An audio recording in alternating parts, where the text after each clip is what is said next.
Day 2 sa passenger bus, straight truck driving course NC3. Sa iyo pa kay sa buntag no, nakapahalin rin ta. Yung isa, ka Birch Street, Choco. Nya nihilak na niya tong langlang no, kay gusto mag-cellphone, kamulo og kaon. Sige na, yun.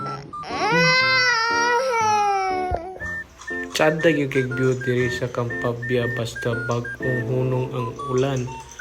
Problema lang, di ta kami jog tarong kaya ang dagan na tong migo, mura na magpadulong og langit.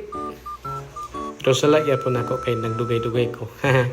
Kung igo lang yun nakaabot no, nag-attendance na dayon. So nara di atong mga classmate guys, na di basta-basta. Ambak na nito as first activity, planning and design. So nagimo mi diri og among kaugaling kumpanya o unsay workflow diri sa agianan sa mga truck o parking. So si iya na din pagawa sa mga talent no. So di gid sila basta-basta guys. Gi-drawing na ni architect no, iya na din ipasa kang engineer kining gahawid sa ruler. Kay siya man day ipa-report. So humana mi og paniud to aning dapita. So si iya na sila plaster sa duyan. Kay grabe gid diri ka humgaway. Og sa pa nagdugay, nag-reporting na din sila. Gitudlo-tudlo na ni treasurer ang unsay gidiscuss ni president aning dapita.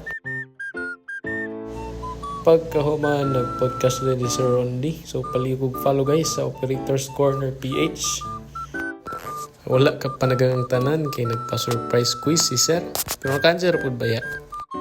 Abtik na yung paminaw balik. Okay, manguli naman. So, more to guys. Bye-bye.